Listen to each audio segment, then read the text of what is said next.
Imagine a world engulfed in the throes of World War II, where scientists are racing to unlock the secrets of the atom. This was a time of unprecedented scientific innovation and intense geopolitical competition. The stakes? The power to end a global conflict and establish supremacy in a new world order.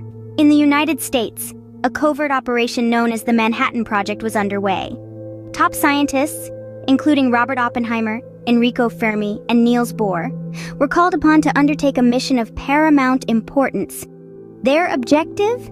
To harness the destructive power of atomic energy before the Axis powers could. The Manhattan Project was a Herculean effort, combining the intellectual prowess of brilliant minds with the industrial might of a nation at war. It was a race against time, with the fate of millions hanging in the balance. In the scorching summer of 1945, the world's first atomic bomb, codenamed Trinity, was successfully detonated in a remote corner of New Mexico. The explosion was equivalent to the power of 20,000 tons of TNT, a force so immense that it forever altered the landscape and the course of history. Within weeks, this newfound power was unleashed upon the cities of Hiroshima and Nagasaki in Japan. The devastation was beyond comprehension. Within an instant, cities were reduced to rubble, tens of thousands of lives were extinguished, and the world was introduced to a new era of warfare. These bombings marked the end of World War II, but they also heralded the beginning of a new age, an age defined by nuclear power. It was a time of fear and uncertainty, but also of scientific curiosity and geopolitical maneuvering. August 1945 marked the dawn of the nuclear age, changing warfare and international relations forever. But what makes a nuclear bomb so devastatingly powerful? This isn't just a question of explosive force, but rather a deep dive into the heart of matter itself, into the core of the atom. Let's start with understanding the atom. Picture the atom as a miniature solar system. At the center, or nucleus, we have protons and neutrons, while electrons orbit around them, much like planets around the sun. But the real power lies in the nucleus. Now, nuclear bombs work on one of two principles, fission or fusion. Fission is akin to splitting a log of wood. You take a heavy atom like uranium or plutonium and hit it with a neutron. This causes the atom to split, releasing a tremendous amount of energy, along with more neutrons, which then go on to split other atoms, creating a chain reaction. This is what happens in an atomic bomb. Fusion, on the other hand, is like building a snowman. You take two light atoms, typically forms of hydrogen, and under extreme conditions of temperature and pressure, they combine or fuse together to form a heavier atom, like helium. This process also releases an enormous amount of energy, even more so than fission. This is the principle behind the hydrogen bomb, which is thousands of times more powerful than an atomic bomb. Imagine a single grain of sand. Now imagine the energy contained in that tiny grain being enough to power an entire city for a day.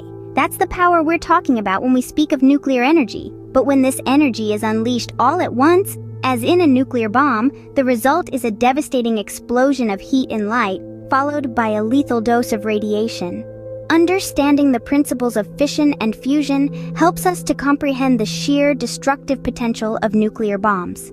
But it also gives us an appreciation of the atomic world and the extraordinary power it holds.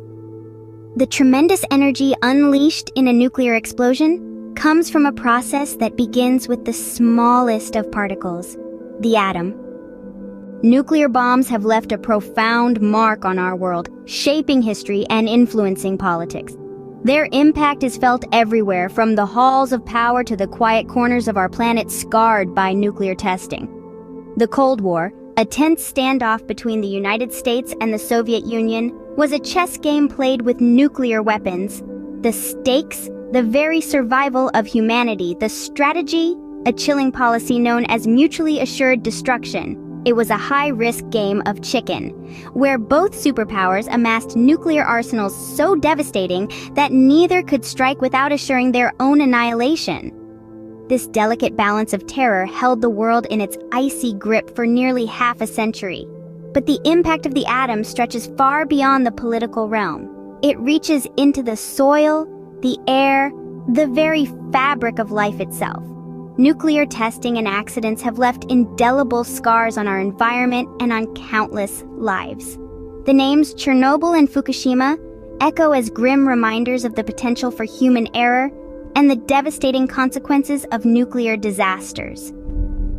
Chernobyl, in 1986, was the result of a flawed reactor design coupled with serious breaches of safety protocol. It spewed a radioactive cloud over much of Europe, causing widespread environmental damage and untold human suffering. Just 25 years later, in 2011, an earthquake and tsunami triggered a meltdown at the Fukushima Daiichi nuclear power plant in Japan. The disaster released radioactive materials into the environment, leading to evacuations, contamination, and ongoing health concerns. These incidents highlight the dark side of the atomic age, the dangers lurking behind the power of the atom. They underscore the urgent need for safety, oversight, and stringent regulations in the nuclear industry. The shadow of the mushroom cloud looms large over the 20th century, a stark reminder of the destructive potential of nuclear weapons. It's a reminder that with great power comes great responsibility, a lesson we must carry forward into the future. As we look to the future, the question remains, what is the role of nuclear weapons in our world today? In the present, we grapple with a delicate balance. On one side, there's nuclear proliferation, with nations seeking to enhance their defenses, and on the other, there's disarmament, an effort to limit the spread and reduce the stockpiles of these devastating weapons. The threat of nuclear terrorism adds another layer of complexity to this global issue. In this complex landscape, global cooperation becomes paramount.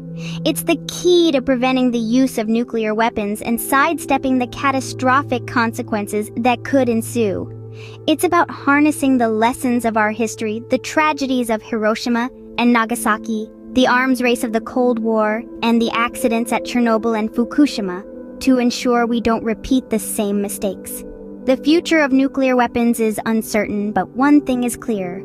We must learn from our past to ensure a safer, more peaceful future.